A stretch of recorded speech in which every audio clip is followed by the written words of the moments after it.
warahmatullahi wabarakatuh. Kami dari kelompok 4 izin memperkenalkan diri.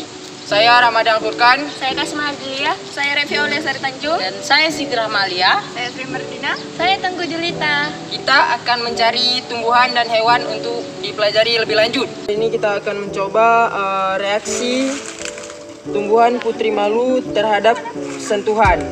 Baik itu sentuhan halus, sentuhan sedang maupun sentuhan kuat. Oke, baik, kepada kawan kita untuk langsung melakukan prakteknya. Ini kita pertama akan mencoba dengan sentuhan halus. Oke.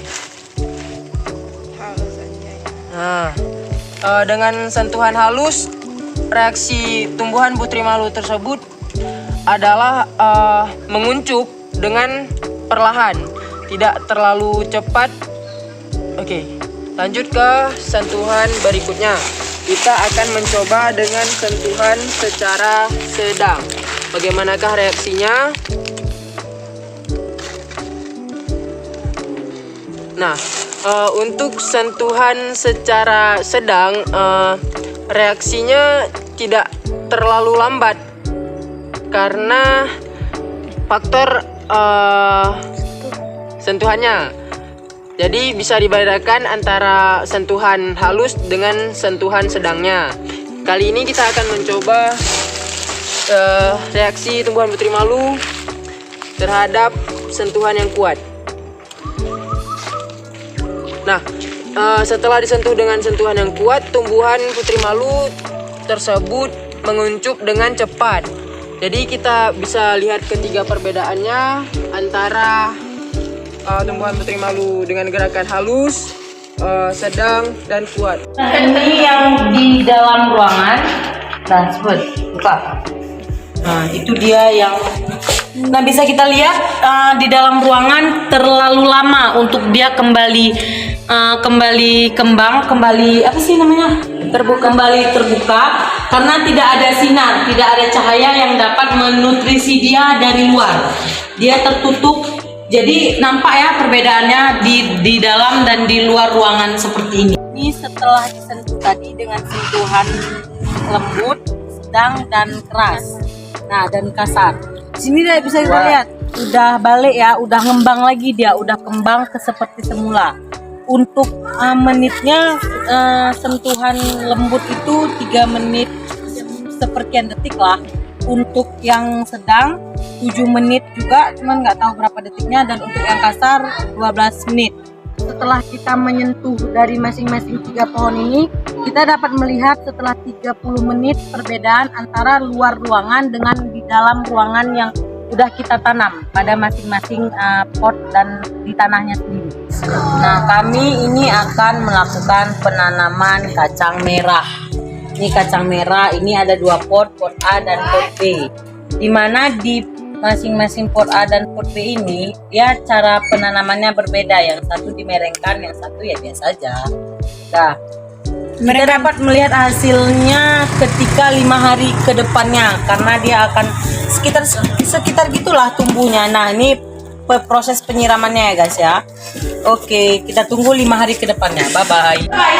Nah, inilah hasil dari 5 hari kemudian penanaman kacang merah. Nah, di sini bisa dilihat ada 2 pot yang berbeda, satu mereng di sana, satu lurus. Kenapa? Karena ini dia mencari sinar matahari. Nah, agar dia dapat tumbuh dengan sempurna. Tetapi ya begitulah kan, kita menanam, kita juga nggak tahu tumbuhnya kayak mana. Inilah dari hasil 5 harinya, inilah dia. Nih, bisa didekatkan kameramen. Nah, ini dia. Nah, ini dia yang lurusnya, yang memang sempurnanya berdiri tegak, bisa didekatin. Di sini juga sehingga mungkin tumbuhnya bagus, dia dapat ada anaknya di sini. Nah, ini kan cantik kan? Tidak sama dengan yang mereng, karena memang biar kita tahu perbedaan serta perubahannya di mana penanaman kacang merah ini. Oke, di sini kita menemukan ulat api. Dia dengan ciri-cirinya, ini dia ada sedikit bulu, cuman dia tidak tampak seperti kebanyakan ulat bulu pada umumnya. Kebanyakan ulat bulu pada umumnya dia bulunya merata. Ini Ulat ini biasa menyerang tanaman sawit. Jadi ulat ini adalah musuh terbesar petani sawit. Efek samping jika terkena ulat ini adalah gatal-gatal, namun gatalnya tidak menyebar. Nah, di sini kami akan melakukan percobaan respirasi pada tumbuhan, di mana ada botol A, B, dan C. Botol A yang berisikan kecambah, botol B yang berisikan belalang, dan botol C itu kosong. Kenapa kosong? Karena kita akan melihat perbedaan suhu yang terdapat dalam 3 botol tersebut. Kita tutupi dengan plastisin yang sama dan kita cucuk dengan pipet kecil. Nah, setelah itu di sini kita ada pewarna merah yang berfungsi atau berguna untuk melihat seberapa. Bisa dilihat ya teman-teman, pada botol B dia lebih cepat turun. Kenapa? Karena daya tarik dari dalam botol itu lebih cepat. Dia lebih cepat menarik oksigen dari luar sehingga dia cepat turun. Dan di botol A dia turun tetapi lambat, dan di botol C tidak sama sekali karena dia tidak ada oksigen di dalamnya. Lalu kami tutup dengan plastisin dan kami cucuk dengan pipet besar, ada pipet panjang dan ada pipet pendeknya. Nah, di sini kami akan menyaring air kapur sirih yang sudah kami hendapkan semalaman ke dalam botol A, B, dan C dengan banyak yang sama, dengan isi yang sama. Nah, bisa dilihat di sini pada botol A kami menarik udara dari dalam seperti meniup, seperti meniup, dan pada botol B di sini kami menghembus sehingga air pada botol B itu dapat menggeleguk-geleguk gitu.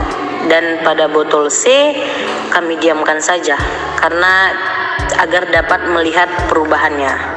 Sekian hasil observasi terhadap tumbuhan dan hewan dari kami. Jika ada kesalahan kami mohon maaf, pada Allah kami mohon ampun. Assalamualaikum warahmatullahi wabarakatuh.